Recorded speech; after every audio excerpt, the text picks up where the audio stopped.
France, July 23rd, 1944, 8:45 a.m. Lucienne, my light, Jeannot, my love. It hurts when I think of those wonderful waking moments in Rue de Rennes, early in our romance. How happy I was to be your lover, to see you. How ever more wonderful it was. How splendid and patient you were. How we craved affection. Think, my life, of those days on French soil, and tell yourself that we shall enjoy a wonderful reunion in France, and a fresh, passionate honeymoon. I'm in your arms, my young and splendid lover, mother to my Jeannot, my comrade, my essential shining light.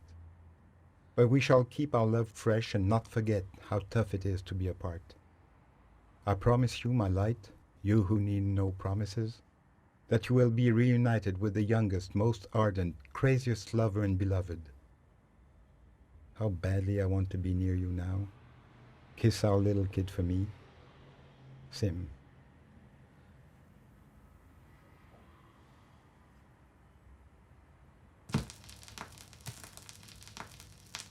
Tour du monde autour d'une table. Cécilia Reeves de la BBC, William Haguet de la radiodiffusion suisse, Sim Copans de la Voix des États-Unis d'Amérique, Hubert Neumann de la KRO Hollande, Mirek Wierzlicki de la radio polonaise vous invitent à effectuer en leur compagnie le tour du monde autour d'une table. Présentation de Jacques Poliac.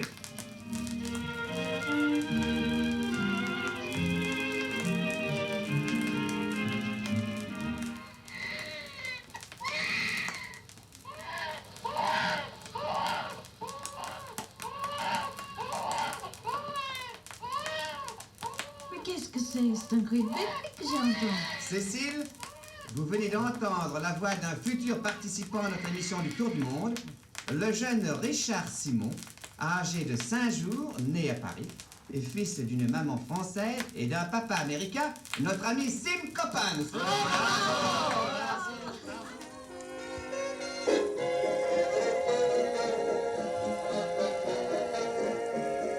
I had no choice. I was on the radio from birth.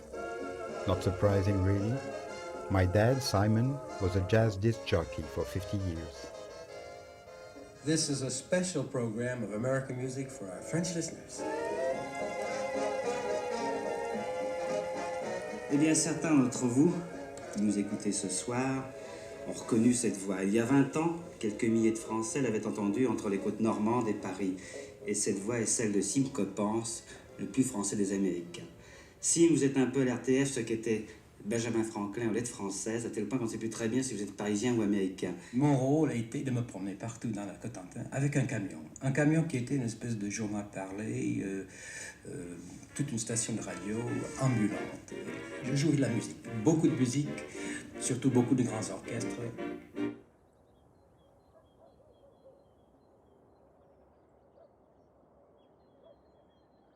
It was in my parents' house in the Dordogne Valley that I found 63 letters dating from 1944, written by my father and addressed to Lucienne, my mother. My father first came to Lanzac in July 1945.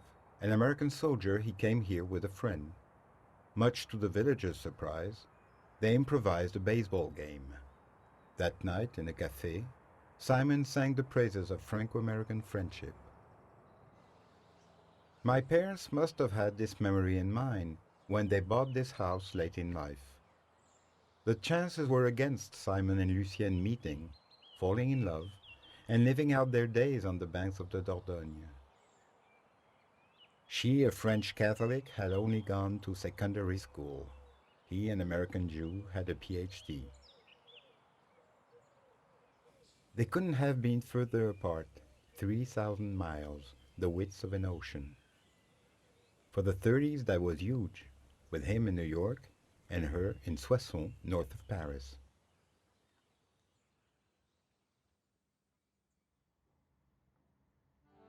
Lucienne is 17 and lives much to her dislike with her father and stepmother in Soissons. She has been living with them since she was 7, ever since her parents separated. Tough times. Her father has exiled her to the attic to be rid of her and her bad moods until she comes of age. "You're dead to me," he says. "You no longer exist." When he says that his daughter is dead, he knows what he's talking about. Lucienne's father is a mortician. Lucienne hates him, with all her might, with all her heart, just as she hates the whole stifling bourgeois world around her. Her father has always refused to enroll her in high school. A girl just has to be able to sew. She isn't of his world. She's gone into opposition in her hideout under the roof.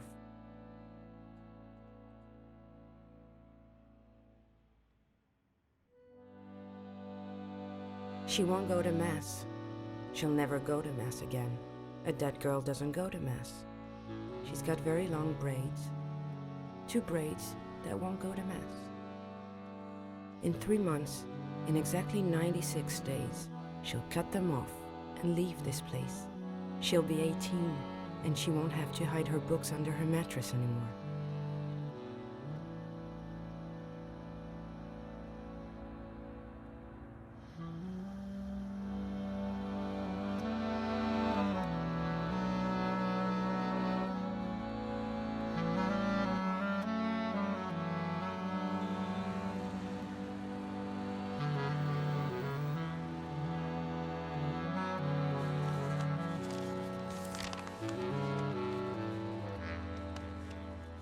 Bon, je vous ai raconté que ma mère avait travaillé ici. Oui. Mais donc, avant de travailler ici, voilà. Ah, il vous faut vos lunettes. Vous les avez soigneusement laissées dans le bureau. C'est juste à peine coquette. Alors, c'est une lettre qui date du 30 juillet 32, envoyée sous l'entête Nougaret de l'Estra à Soissons.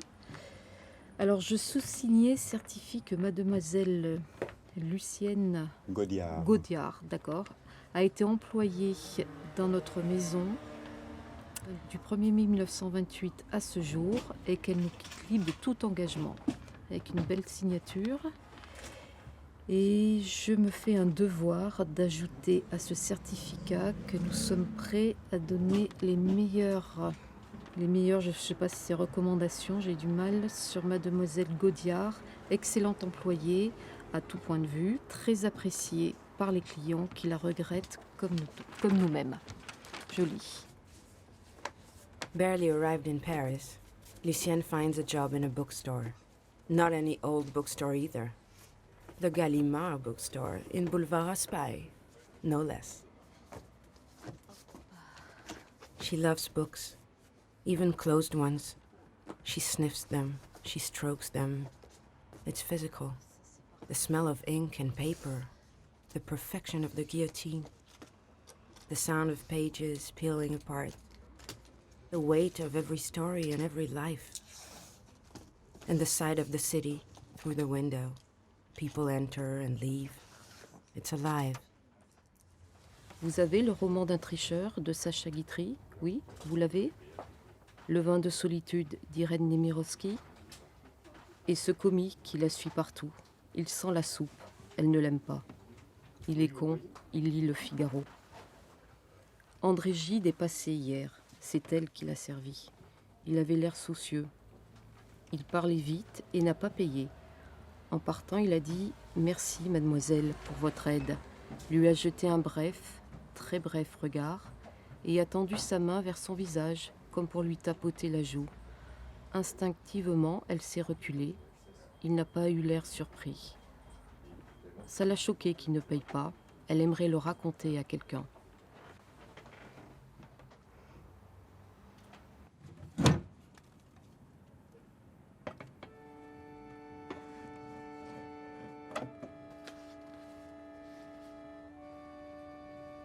Gaudiard spelling books. Myrtle lived, the young Tarentine. Her ship carried her to the banks of the Camarine. There would marriage, songs and flutes have slowly led her to her lover's gates. Vigilant key had locked away the wedding garments in cedar for this day.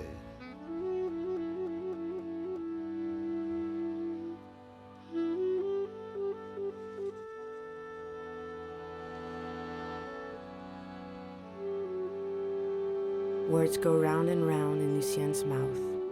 They're as soft as pebbles.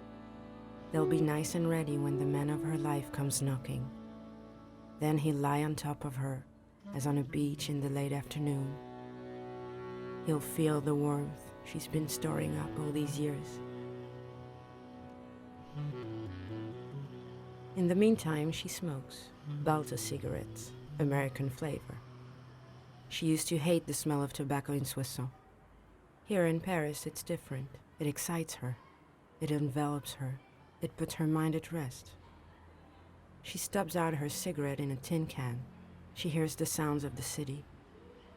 The big city she's always dreamed of.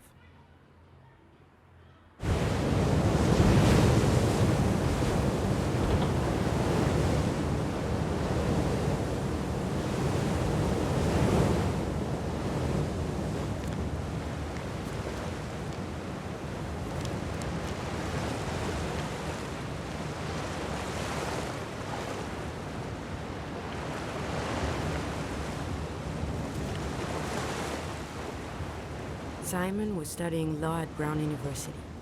He was bored.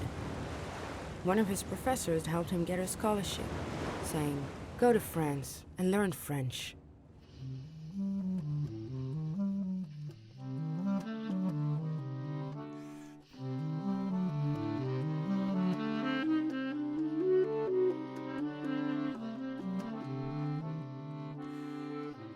He sets off to a foreign land with foreigners. He speaks Yiddish and English, no more than 3 words of French. Simon may tell himself that his father and mother crossed the Atlantic 30 years earlier in the other direction, from Lithuania to America, but he still feels very alone in his gray suit. Everyone around him is smiling, so he smiles too, as though it were nothing to leave behind his family, his city, his friends. Nothing to switch languages.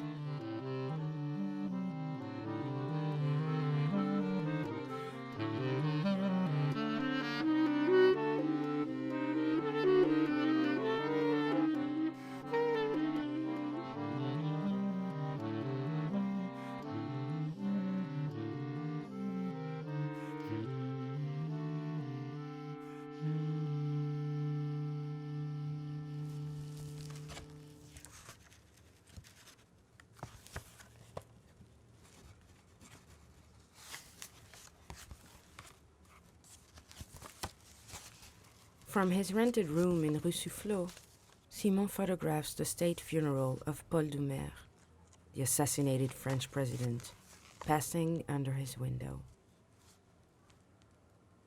He was revising quietly when the hubbub of the crowd distracted him from his conjugations. It isn't much fun, this language, with as many exceptions as there are rules. The exam is on Monday. He's got to finish first or second to keep his scholarship. He's not remotely competitive by nature. He wants everyone to win, everyone to come first. You could say he's shy, but that's not quite the right word. Let's say he's reserved, like a table in a restaurant is reserved. Someone's going to come along. Someone's going to sit down next to him. Someone's going to help him, reveal him to himself.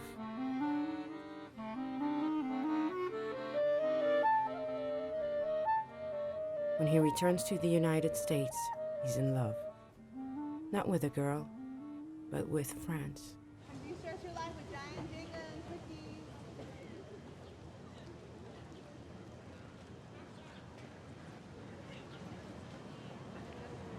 I play giant Jenga. You start your life with bread.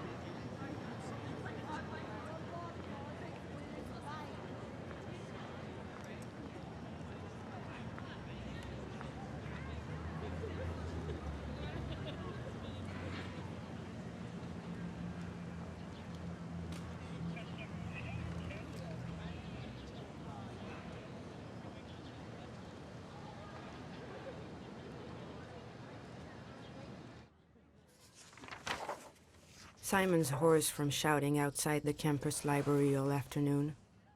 He and 2 fellow students have organized a rally in support of the Spanish Republic. He's been handing out flyers and collected $12. Not bad. Several students stopped to talk to him. Only one muttered, "I sure hope Franco wipes you out, you dirty commie Jew." He doesn't know what annoys him more, Franco's brutality or his neighbor's indifference. He knows he's jeopardizing his PhD. Horatio Smith, the head of the French department, who helps him get a scholarship every year, doesn't really appreciate this charivari. That's the word he used, charivari. Simon looked up the definition. A lot of noise. That suits him. He's making a lot of noise for the Spanish Republicans. Not enough, some would say. It started raining. The campus empties. Tocqueville awaits.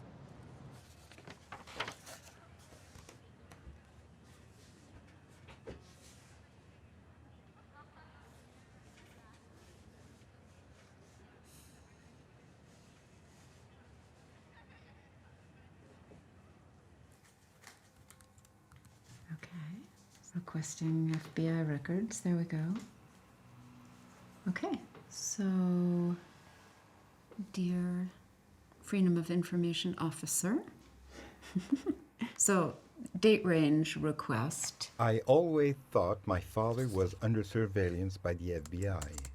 As I'm no longer a U.S. citizen, I asked my cousin Ruthie to help me to officially apply to see his file. 1930. I imagine memos about him being tailed and secret meetings, a romantic, shadowy past.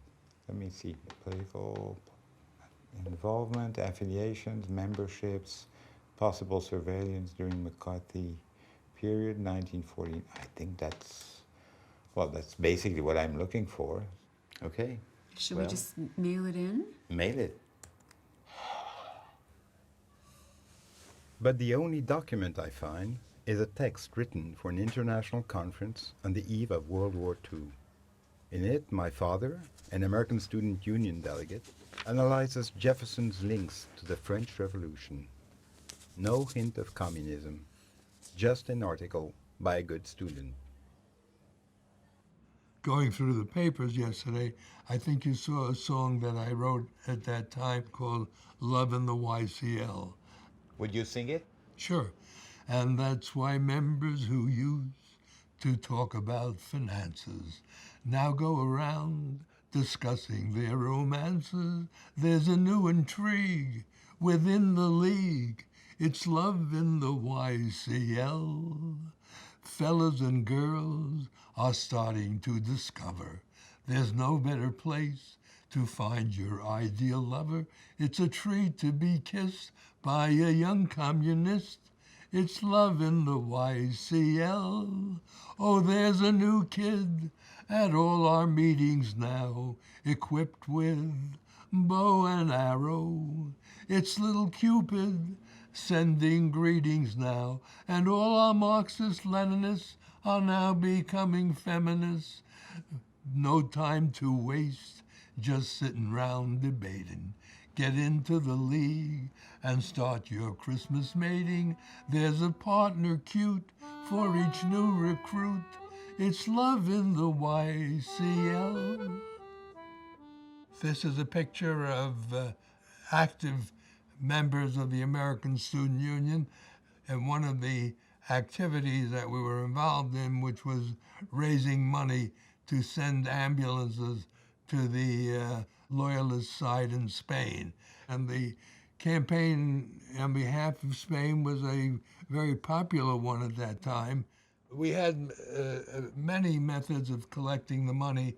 One of them was to go on the subways. My brother Mo and I have memories of the two of us going on subways and speaking to the people on the subways and telling them the story of Spain and collecting money, which we used to send to the Loyalist causes. And we played a role in that campaign.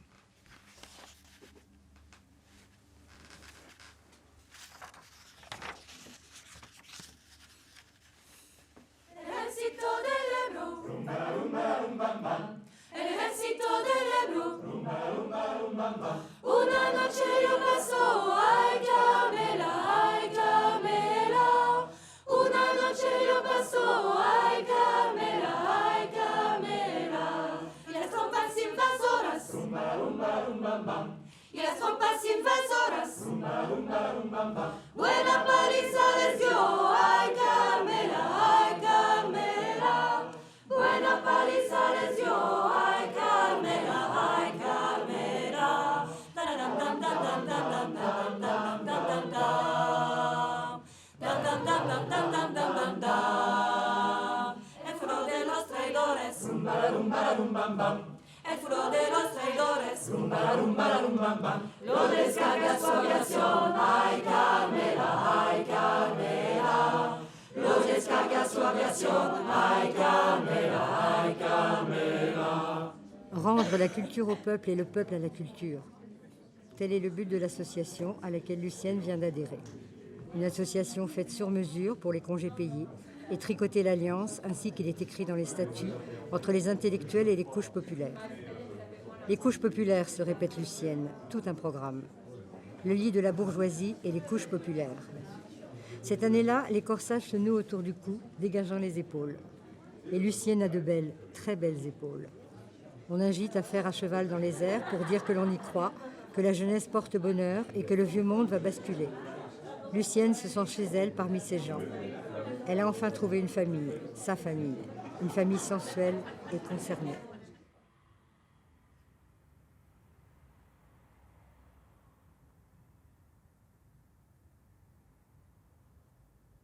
That's them there, on top of the haystack. Part of a group at last. She got to the top first and began to sing. Then everyone climbed up and sang along, and she thought that love must strike this powerfully, this high, that this was what she longed for, exactly this emotion inspired by all the bodies clambering onto the haystacks, 20 feet up and singing, believing in a better world, based on values other than power, exploitation, and money. The man next to her was singing too. His name's Pascal, and she loves his bass voice. She held onto his shoulders for the photo. She felt a pang in her stomach. Her foot slipped and he just about caught her. Another inch and she'd have tumbled to the bottom. It made her laugh.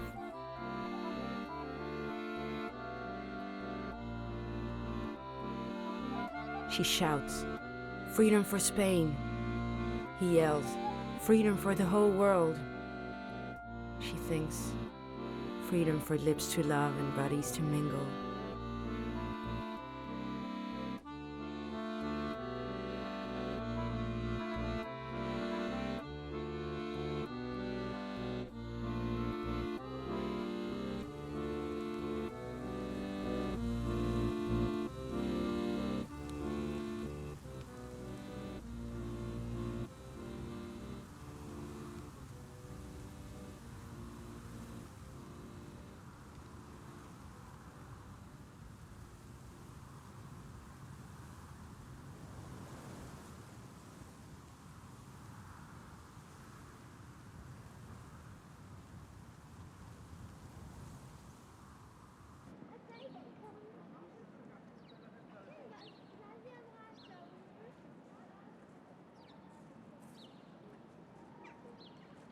Regardez d'abord le corps. Un corps extrêmement allongé, hein, très fusant. Vous comprenez par exemple pourquoi ça a façonné quelqu'un comme Giacometti. Voilà. Et donc on a vraiment cet effet ascensionnel qui est très linéaire, qui est très roman. Et pourtant, des choses qui sont encore déjà dans l'esprit gothique.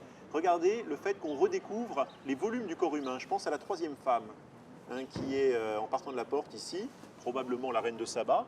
Vous voyez, vous avez un petit ventre, vous avez un petit surhaussement de la poitrine. Les voisins, hein, les deux hommes qui le voisinent, sans doute David et Salomon, vous apercevez sous la robe quelque chose du coude ou du genou. On est en fait en train de redécouvrir le corps humain, et ça c'est quand même un très grand moment. C'est vrai des visages. Alors les visages sont en même temps très hiératiques, comme venus de la nuit des temps, fixés, et en même temps vous avez le début d'un sourire. Tiens, cette même femme sourit. Ça peut paraître rien, mais c'est un des premiers sourires qui réapparaît dans l'histoire de la sculpture depuis plusieurs siècles. Donc c'est un véritable coup de tonnerre.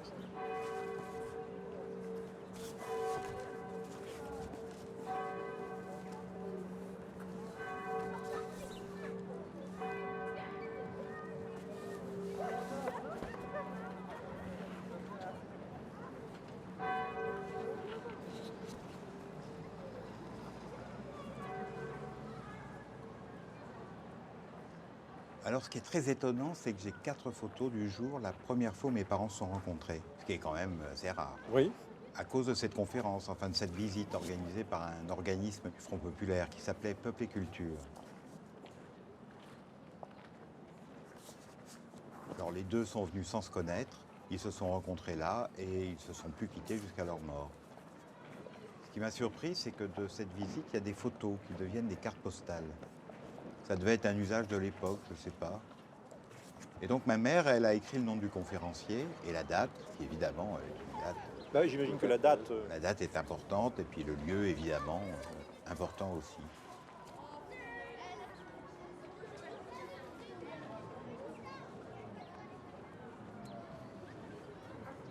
C'est lui, juste derrière Lucienne.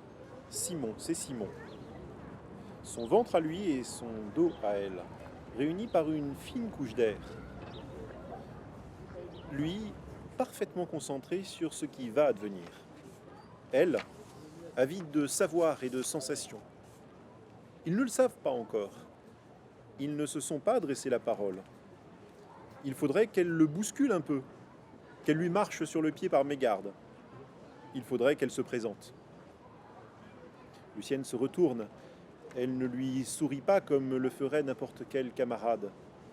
L'intensité de son regard l'intimide. Simon a l'air sérieux, presque absent. Tous deux se concentrent sur les paroles du conférencier. On aimerait dire, il y a avant, il y a après, comme une page qui se tourne, une fleur qui s'épanouit. Mais non, ça se passera plus lentement, enfin, un peu plus lentement.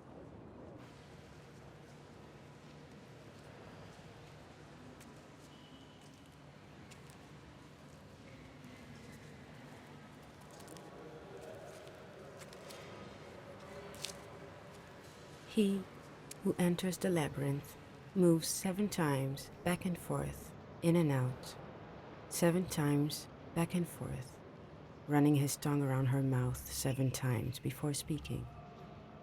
7 times his tongue reaches right to the back of her mouth, the last step, otherwise known as the leap of joy.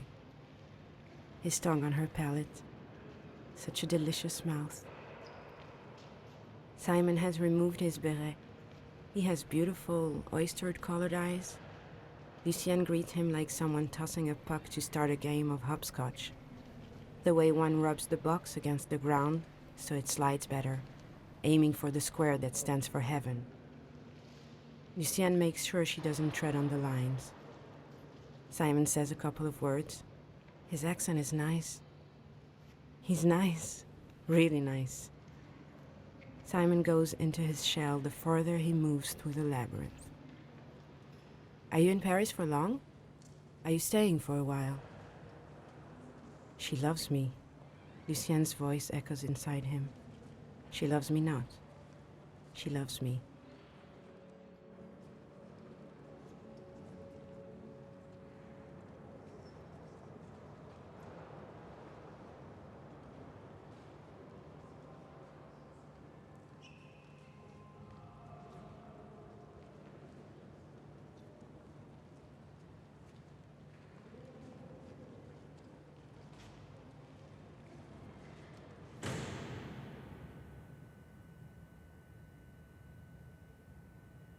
Simon applied for a scholarship to complete his PhD in Paris, and his professors approved it. Where better than the National Library to study French views on American democracy under the Second Empire?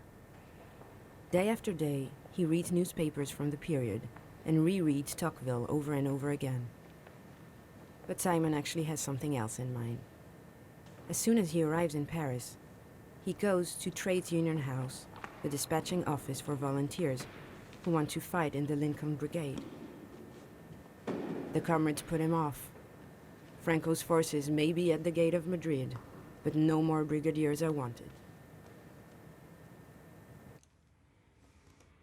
When he mentioned the refugees to the pretty brunette he met in Chartres, she stared at him silently for a while, then rummaged in her bag and pulled out a card bearing the colors of the Spanish Republic.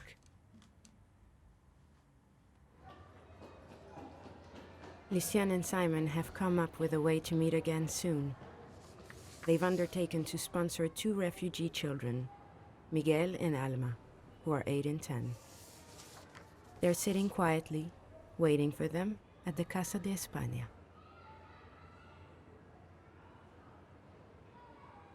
2 Spanish Basque children, a French woman, and an American. A proper little family.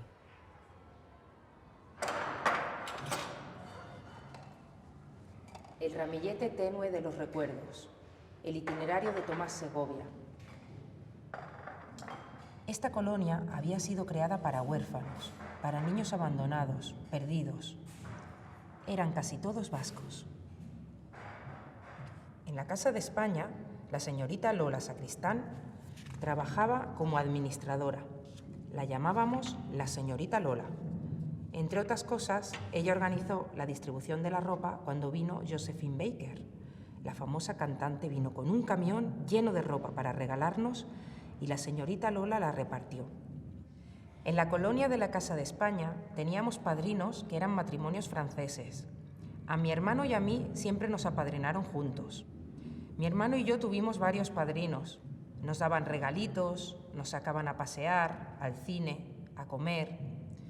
Me acuerdo de una señora, aparentemente vivía sola, quizás era viuda, que nos sacó un par de veces. Recuerdo también vagamente un paseo por una feria con otro padrino. El que recuerdo más, por haber pasado más tiempo con él, era le patron. Era una pareja de funcionarios de baja categoría social, comunistas, sensacionales.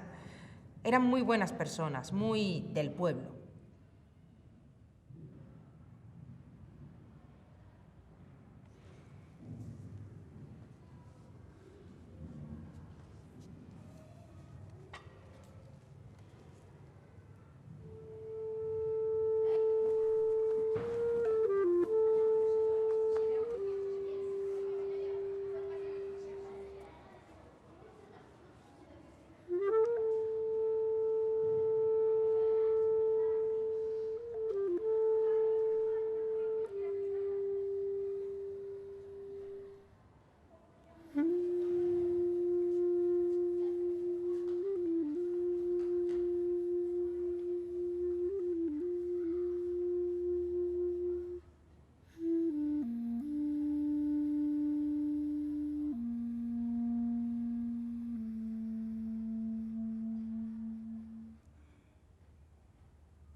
Vous vous regardez? Vous vous regardez?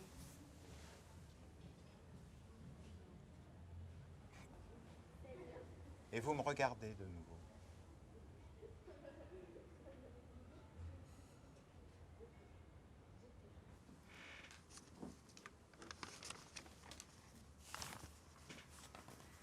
My dear friends, I found this old, all-purpose, extra smooth paper notebook.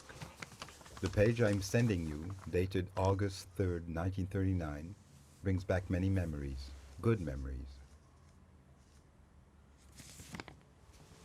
Last night around 8 o'clock, Simon met Francis and me on Boulevard Raspail, and we went up to Lucienne Godard's on the 6th floor. Lucienne's room is very sweet, decorated in good taste with an excellent selection of books. Lucienne, whom we like very much, had prepared a most delicious dinner. Soup, roast chicken, cauliflower, salad, a good 1927 Bordeaux, chocolate mousse, and Calvados, very strong. After dinner we chatted for a long time, as a lovely full moon rose slowly over the roofs of Paris. At last we said our goodbyes, and Francis and I took the U-bus to the Glacière stop.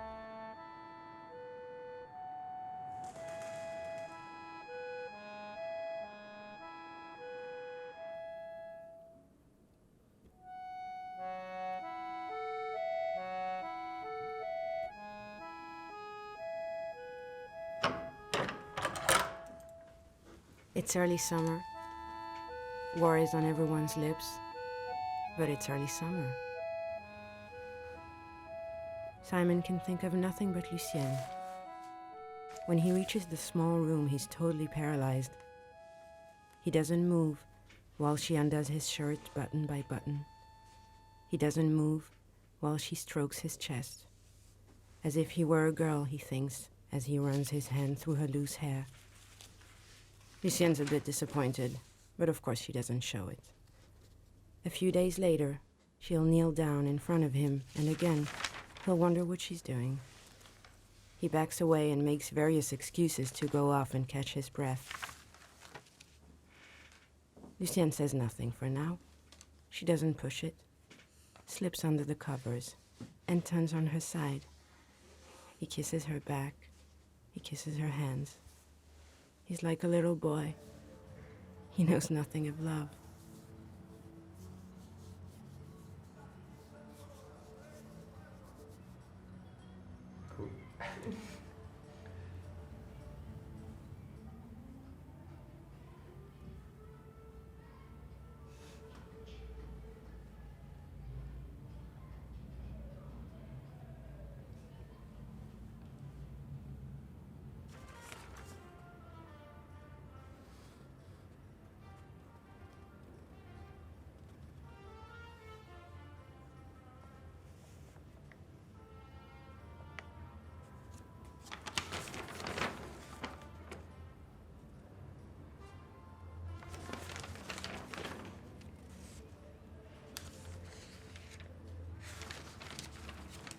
Honeymoon, Under the Bombs.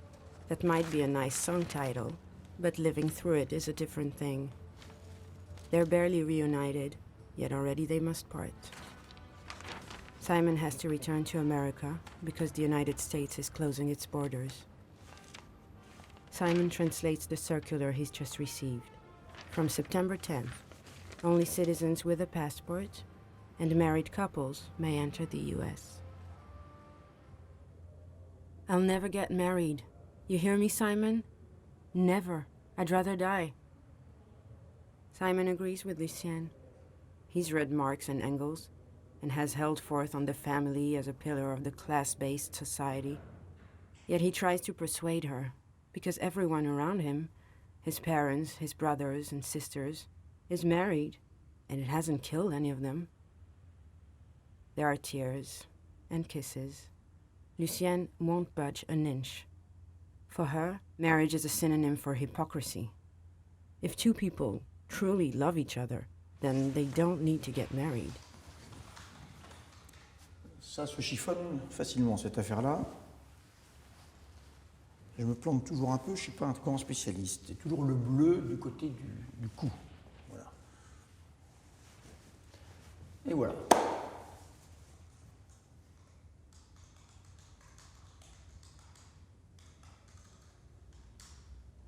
Monsieur Pierre Matarazzo, acceptez-vous de prendre pour épouse Francine Vormez? Oui. Francine Vormez, acceptez-vous de prendre pour époux Pierre Matarazzo? Oui. Au nom de la loi, je vous déclare unis par les liens du mariage.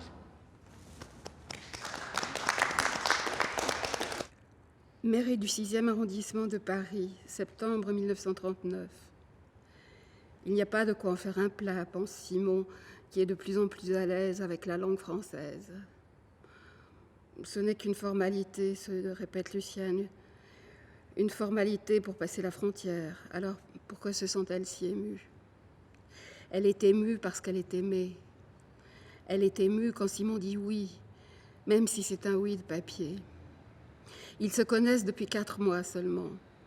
La salle est vide, immense caisse de résonance. Lucienne porte son petit tailleur de travail, celui que Miss Gaine aime bien, parce qu'il est strict, dit-elle, et bien taillé. Un tailleur bien taillé, un foulard de couleur. Simon pense à son père. Lucienne est resplendissante, pas pour les familles, elles ne sont pas là. Pas pour les amis, ils ne sont pas invités. Elle est resplendissante pour Simon. C'est simple pour qu'il la désire, qu'il ne puisse pas lui résister. Et sur ce plan très précisément, il y a des progrès.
They did their level best to travel together, but it didn't work out. Not enough money for Lucienne's ticket, so Simon goes ahead. Simon's eyes are moist. It might be the evening drizzle, or he might be missing Lucienne. Everything blurs together. Burning memories, searing memories. The disappointments, the deep tenderness, the moments of awkwardness.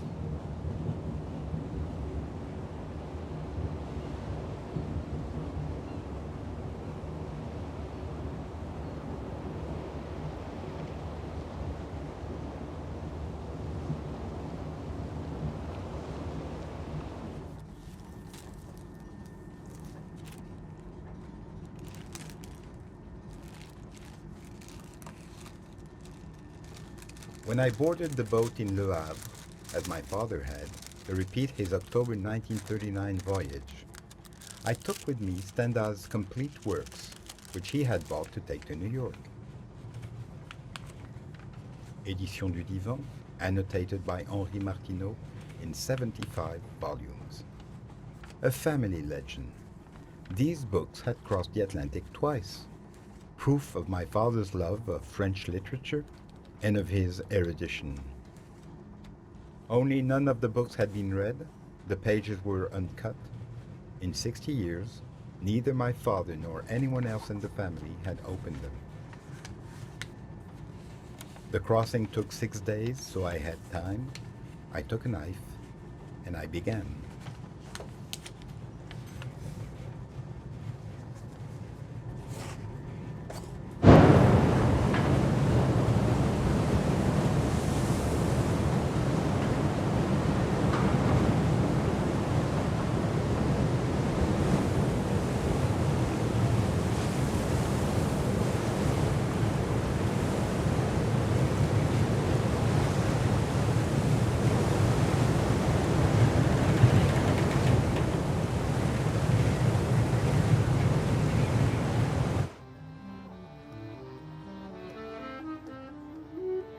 For 5 months, Lucienne has saved up and fought for a ship's berth. She had to go to Genoa to board the Washington, the last direct boat to New York. She knew Paris when she left Soissons. She had a good job at Gallimard. 8 years, it's quite a lot. She can't really imagine America.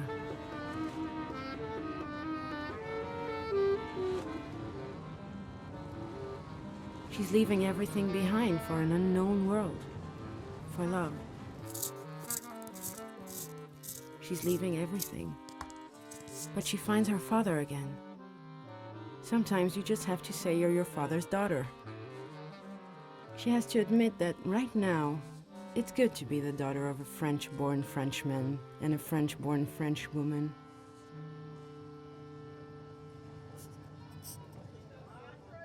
Lucienne gives her identity for the 3rd time with supporting evidence.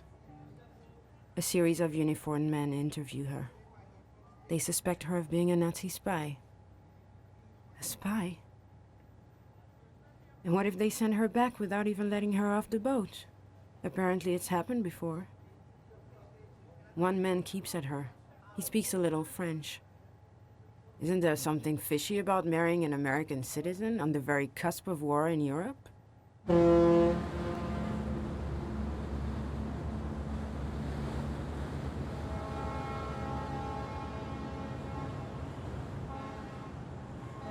Simon's waiting on the quayside for her.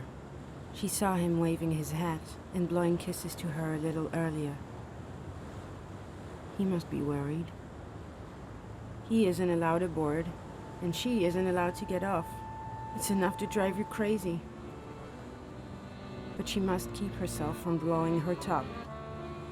Clench her guts, keep a grip, button down. The situation finally looks like it's being resolved. Simon is fetched on board to compare their accounts, one after the other to begin with, then together. When he's finally able to take her in his arms, she bursts into tears. They have a long, lingering, tender kiss. No one can separate them now.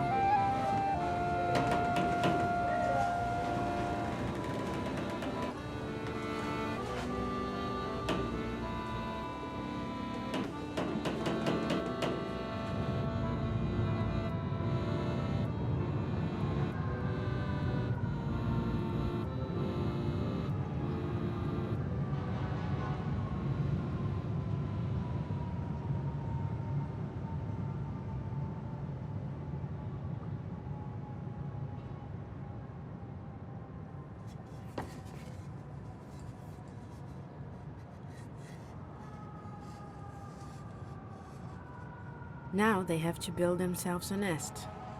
But before that, they have to get married. Again. With great pomp this time. It's all arranged. Lucienne's not angry. She's just a bit annoyed that she never wanted to get married, but is now on her second wedding in 7 months. To the same man, Simon says. That's not too bad, is it? The first wedding was for the papers. The second is to please the family. And to please them some more, she has to pretend she's Jewish.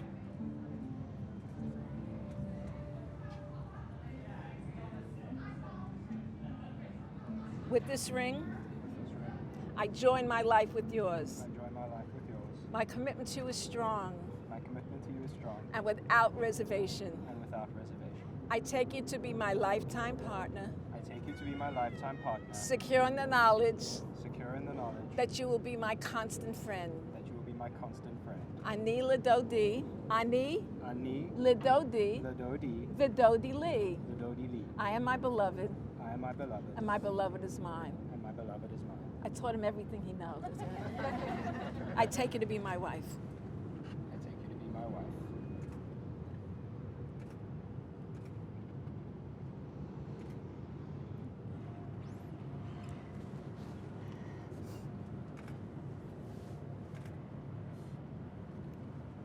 But not only have two people been married, but two families have come together. And I know you've taken them into your hearts as son and daughter and sister and brother.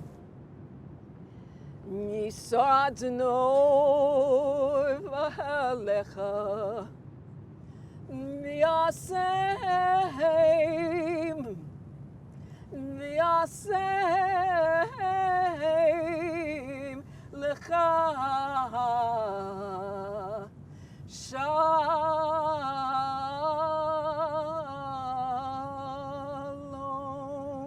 Peace, my friends, peace. It's also breaking the old life of this couple, beginning of a new one. There's also an extra prayer involved here, Mark. That this marriage lasts so the pieces can never come together again. You better do a good job. It also puts an exclamation point on the ceremony, so when you hear the sound of the glass breaking, join in with the hearty congratulations, mazel tov, or whatever's your expression of joy. Watch the rabbi's hands when I tell you. 3 with your heel. 1, 2, 3.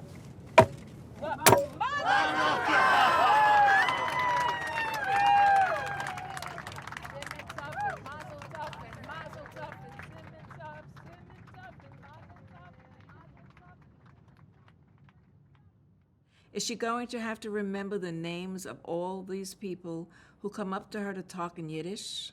For the members of Simon's family talk Yiddish to her, and the only thing she can do is to lower her gaze, smile, and look sweet.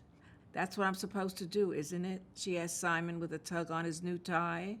Look sweet, like having a wife who looks sweet. Simon defends himself. He warned his family that her awkwardness was due to the fact that French Jews were a little bit different from Lithuanian or American Jews. Lucienne interrupts him. A bit different, big deal. Simon leads her over to the stairs. She should keep her voice down. She has got to trust him. Everything will be fine. She just has to repeat the right lines on the wedding dais, bending her finger after the ring has been put on, and drink some wine. He'll break the glass by stepping on it. Of course, Lucienne fires back. If at least I could break it.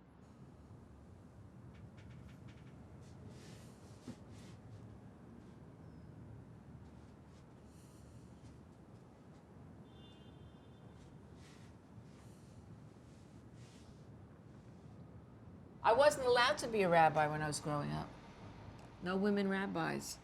Until the women's movement in 1972, the first woman rabbi was are you filming this? Yeah. Oh. I have to do a better song. And in 1972, the first woman rabbi was ordained. And at that point, I was an escapee housewife from Far Rockaway. And I came to the city and I was like amazed, and the women's movement was happening. And I went to my first women's meeting with 6 pairs of eyelashes and makeup, and I said, I'm an independent woman. I came from the suburbs to New York, and as soon as they started talking, my mouth dried open because they were talking about my life. It was so powerful. It really informed my life. The women's movement did that. And then I became aware of what my connection was for all the other struggles, all the people that were struggling in the world. The black struggle was very important. And I feel very connected to that tradition. I used to sing with the Black Gospel Choir. That was one of the first things I did, was sing with the Black Gospel Choir. And then the opportunity came for me to study, and I said, I want to bring this energy, this beautiful energy, this connection that these people have to a spirit, and I don't care what they call that spirit. I want to sing, I want to live with that same kind of passion. So there's a very strong connection to me between the blues, I want to sing the blues, to gospel, you know, even, I mean, and the cantorial stuff.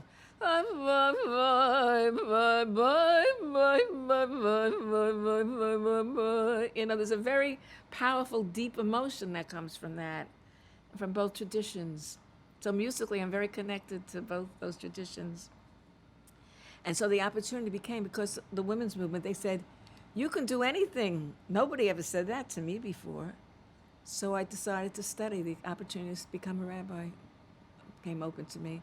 And that's what I did, and became a rabbi. I don't even know if my father would like it. He was so orthodox. He was so orthodox. So orthodox. And he said he wanted somebody to say the Kaddish, you know, the Kaddish, the prayer for the dead. And I said, well, Daddy, I can say it. He said, no, you have to be, it needs a man. You have to be male to sing it. He had no idea. And one of the blessings came to, you started me talking. Can I continue?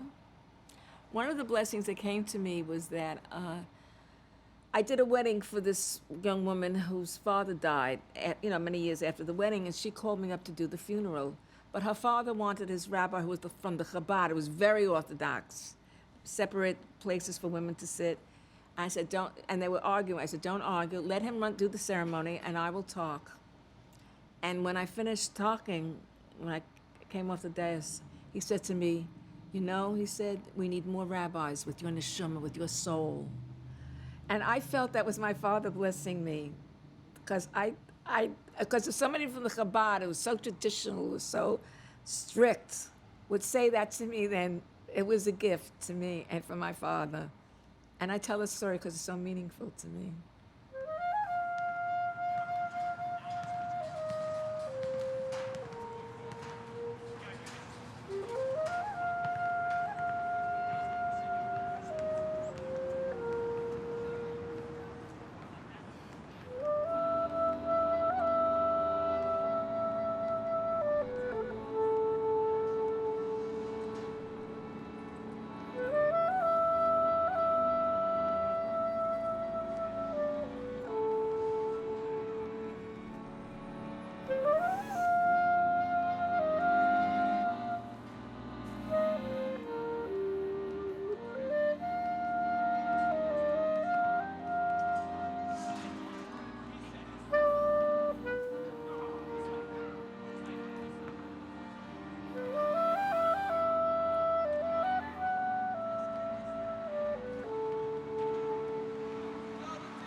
It was simple in the drawing. Cervix, finger, vagina, all in black and white and clearly marked with arrows.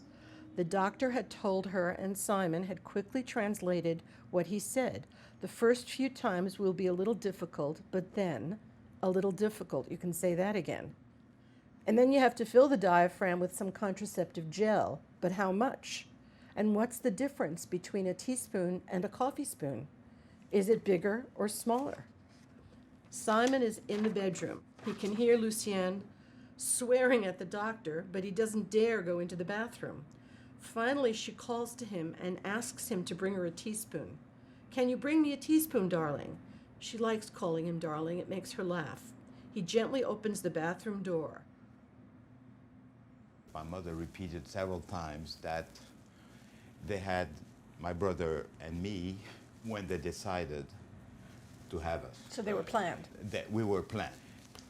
A young couple at the beginning of the 1940s, politically involved, definitely politically involved. How would they deal with that? The birth control movement came out of radical roots. Margaret Sanger was a radical, communist, socialist, anarchist. So anyone traveling in those circles would have known where to go.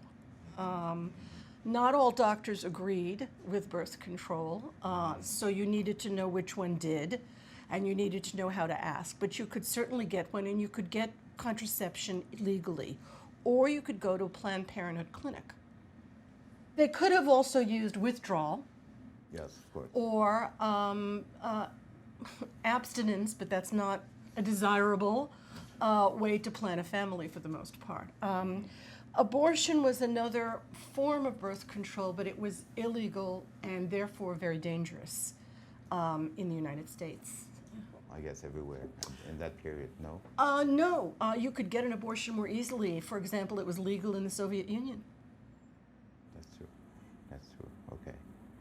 Yes. So it was the illegal abortion which were so Dangerous. You know, the back alley abortions. Yeah. I mean, the idea, if you're going to plan a family, you don't want to plan it after the fact. You want to prepare ahead of time. And during wartime, when husbands and wives weren't together on a regular basis, the idea was, do you want to have a family now? Do you want to wait till the war is over? Those are considerations. So birth control becomes an even more important issue. Oh, yeah, I hadn't thought about that. Sure, if soldiers coming home on leave spend time with their wives, but do they want to leave their wives pregnant and alone, possibly widowed? The list of all the things they love about each other is far too long. One about the other, one with the other.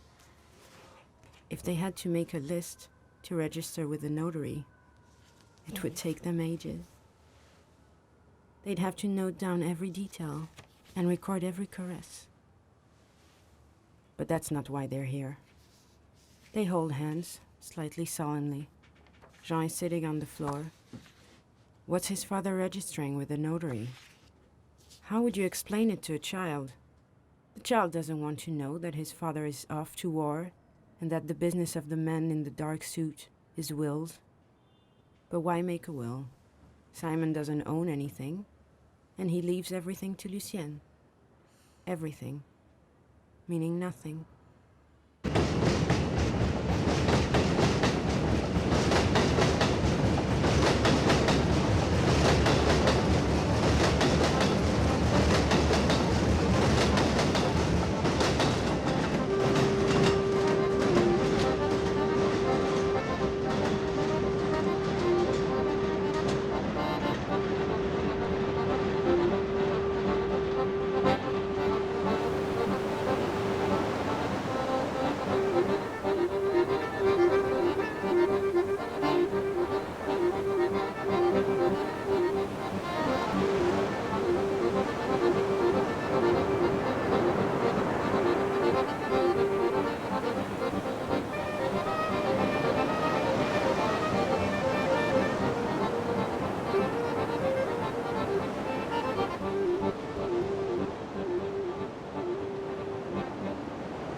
this fell next to him.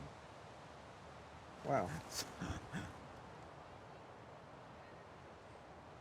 Looks like a piece of shrapnel. And it fell right next to him, like 10 centimeters. So it's like he's not here, but half a foot away it would have been his fate. And that's one of the few memories he kept from Normandy. Then the other thing are very, it's like, well, you know, this would say, I guess, where he is, where he fought, or. There are a couple things on here. I mean, I can tell you've got blood type, but let's see. His name, obviously. Yeah, his name, Simon J. Copans. Right. Okay. It looks like blood type A. Is that H? Let me see. Is it H? Yes, yes. H? Yeah, that's what I read too. Well, normally they have the religious designation on there as well. And was your father Jewish? Yeah. Okay. That's what it means. H is Hebrew. Okay. Well, I didn't know that. Yep. That's great. Well, thank you. Sure. You know, family memorabilia. Of course. You've seen a lot of it, I imagine. Not that much. No? Surprisingly, I mean, every once in a while, somebody will come to the office with the dog tag, and they want to find out information. Most of the time, we can't find anything. When I was in Belgium, there was one exception that I found. A Belgian lady brought me in a box, a wooden box one day, and it had photographs and letters. They were all in English, and it had an address on the outside of the box. And she told me that there was an American soldier living in her family's house during the war, and when the soldier left, he left the box behind. It was love letters from him to his wife, and photographs. And so I mean, most of the time when people bring stuff like that to us, we never find out who it belongs to. But I saw it had Niagara Falls in New York on the top of the box. So I called the clerk of court's office in Niagara Falls. I talked to the lady. I said, you know, I work at Ardennes American Cemetery. I have a name here. She said, I'm going to do something I'm not supposed to do. But she went through her files and she found out some information for me. And I had to make about 10 phone calls, but I talked to the guy's son who was living in Florida, and his father was still alive. The next day, the box was gone. It was in Florida. And it arrived on the anniversary of the husband and wife, and so they got all the pictures and letters and everything back that they had lost for 65 years. And when those kind of moments, I mean, that still makes me want to cry, you know? To be able to help this veteran with something like that, it was an amazing moment. And I just found out he died a couple weeks ago. His son sent me an email saying thank you for what you did for my father. And because those kind of things normally don't have happy endings. When people bring me a dog tag or something like a helmet or something, most of the time you can't find any information. But that was I just got lucky.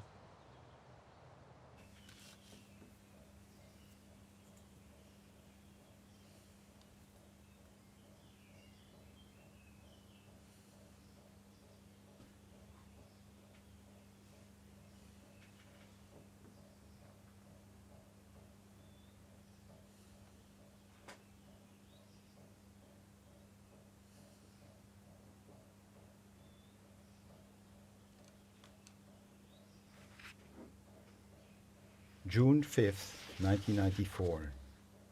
For Richard. Lucienne wanted our children to be able to say that their father had participated in the war against fascism. Love, Sim. Ce que Simon ne peut pas raconter, mais qui sera quand ils se retrouveront l'objet de récits sans fin. C'est la façon dont il s'est battu en France, comme un soldat, mais sans les armes.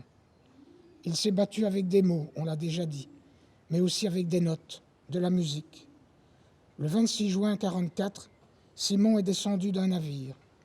Il est monté dans un petit camion équipé d'un haut-parleur, d'un micro et d'une pile de 78 tours. Dans les villes et les villages libérés, là où les Allemands avaient confisqué les postes de radio, Simon s'est arrêté. Du haut-parleur est sortie une musique de jazz. Des gens se sont attroupés. Une voix a donné des informations. Des informations qui, au début, n'étaient pas bonnes. Et puis bonnes. Et puis très bonnes. Des nouvelles du front. Et puis la Marseillaise. Et puis les applaudissements.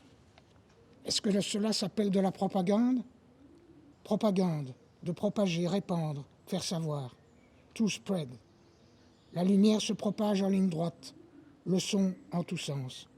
Et Simon sillonne la région en tous sens. À côté se trouve donc le camion.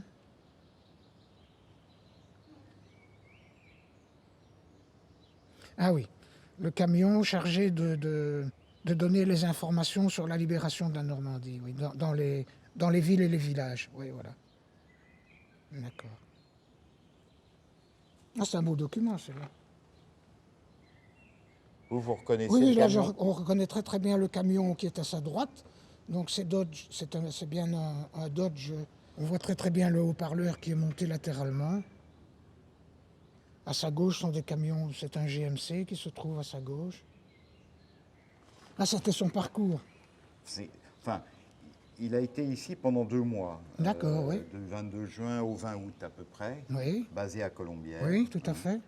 Et donc là, il a marqué les noms de villes où il a été. Alors, il y allait parfois tous les jours. Oui, oui. Il donnait les nouvelles très régulièrement. Donc Saint-Laurent, Colombières, Isigny, Carentan, Sainte-Mère-Église, Montebourg, Valogne, Cherbourg, Bricbec, oui. Carteret, Barneville, Saint-Sauveur-le-Vicomte, La Haye-du-Puy, Lessay, Perrier, Coutances, direction Granville et Coutainville, oui. Ah mais il avait bien parcouru la région, hein. Oui, alors tout ça, ça vient de ça. Ça vient de son carnet. Alors, Une sorte de carnet de route. Il a commencé, enfin, c'est pas très régulier. Il donne quand même assez bien de précisions sur les endroits, par exemple Notre-Dame de Sévilly, je pense. Il dit on était stationné près de la poste, devant la poste. Il y avait environ 100 personnes.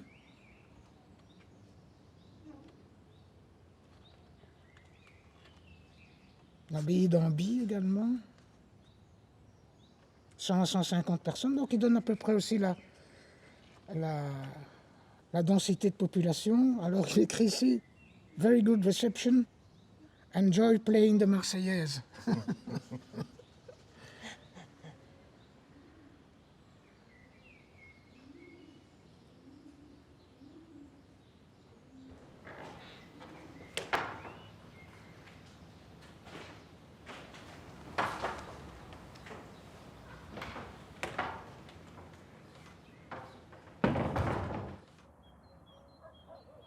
Château de Colombières, July 17th, 1944.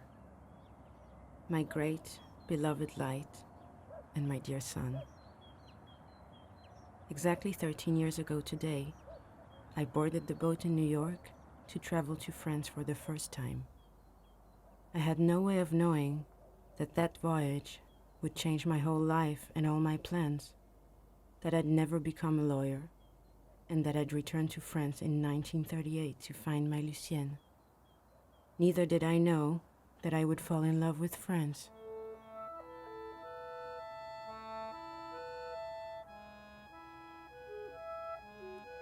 Our love is so wonderful, my life. I miss you so much. Kissing, our great and wonderful passion. Soon I shall go to bed, and in my thoughts I shall snuggle into your arms to feel the exquisite pleasure of your warm, loving body. Quick, hold me tight, my Lucienne. Quick, all your caresses, your lips, your tongue, above all your beloved hand. Your beloved hand. And quick, I want to be deeply yours, for our ecstasy, to hold your eyes and your joy.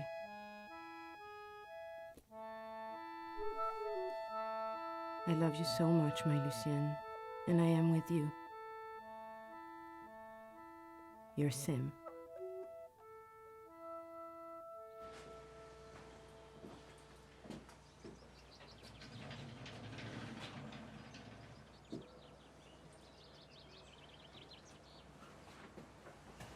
Donc ça, c'est une lettre que mon père a écrite à ma mère pour lui expliquer son adresse postale.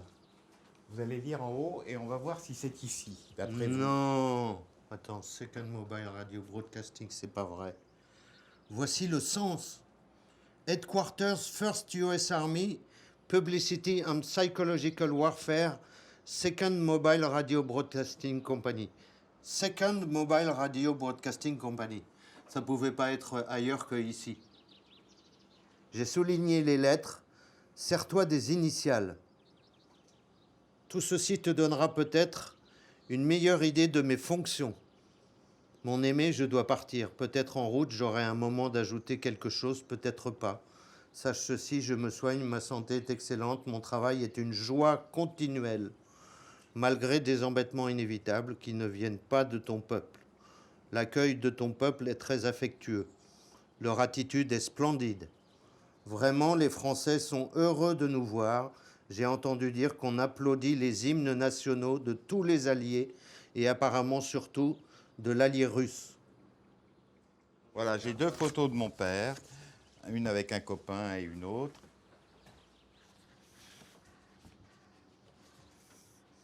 Alors celle-là, je tiens à mentionner quand même sur cette photo le signe que porte votre père, qui attire mon attention. C'est le fameux signe de l'OSS, ce qui s'appelle maintenant la CIA. Donc il était bien dans la guerre psychologique.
Simon is already in Paris, but Lucienne is still in New York.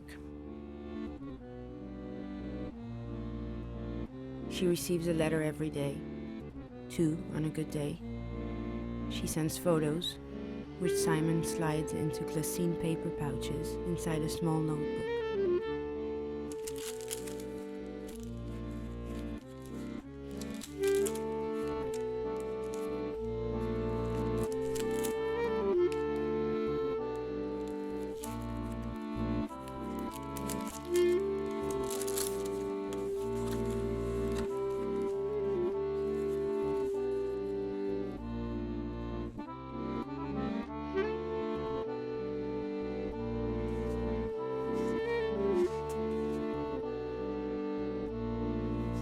Some nights, rather than filling the void, the tenderest words simply enlarge it. The letters overflow with affection, and Lucienne drowns in her little bed on Long Island. So she clings to the pictures.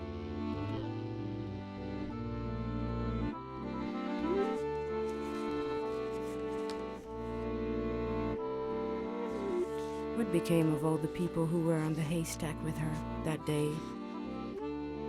She thinks of all those who are gone forever. She'll never see them again. In France, Simon seeks to secure Lucienne's return, to no avail. His days are very busy, though. He gives talks about life in America, celebrates the anniversary of the Commune, and listens to the Red Army Choir in Cologne.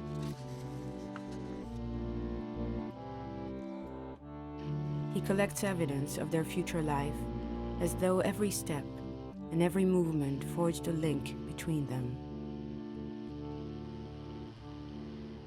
They have to wait another month, 2 months, 14 months, before Lucienne is granted permission to return to France. Jean has turned 3 by the time she steps off the boat in Le Havre. Naturally, everyone weeps, and we could simply stop the camera there. On the scared little boy they reassure with fairy tale words. They'll never be separated again. Never.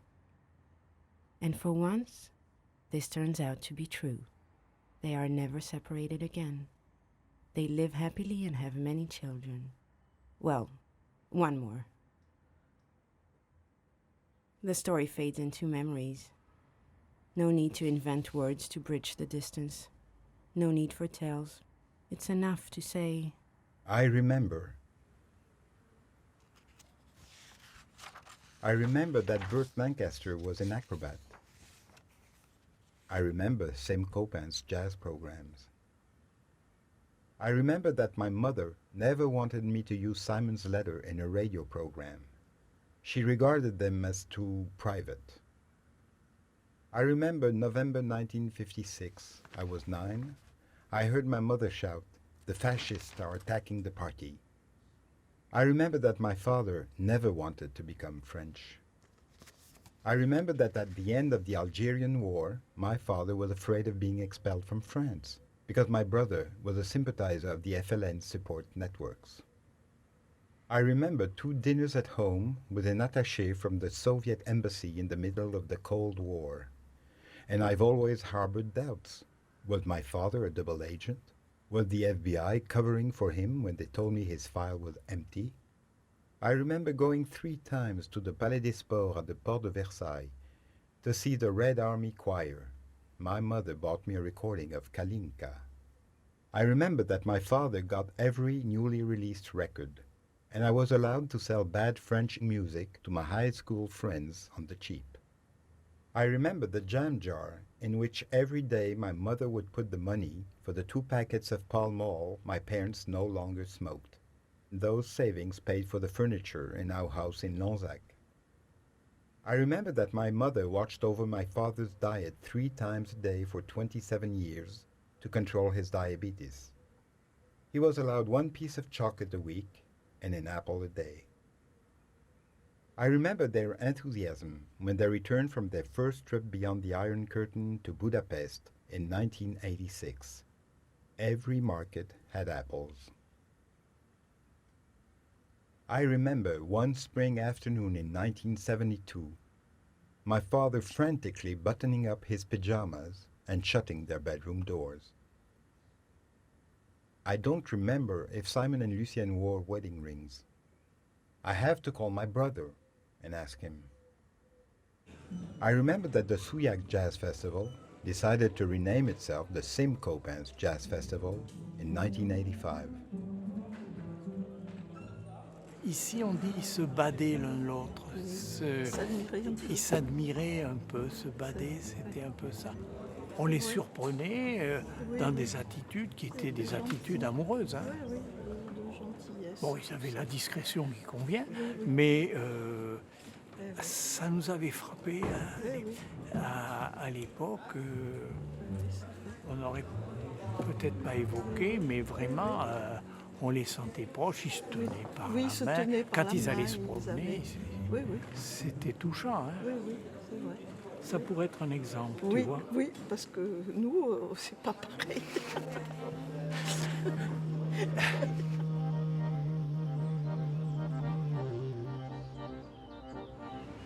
For many years there was corn in the field between the house and the river, where my father played baseball in 1945. Then they planted walnut trees. But it's rained a lot this summer. The neighbors complain. The harvest will be later than usual.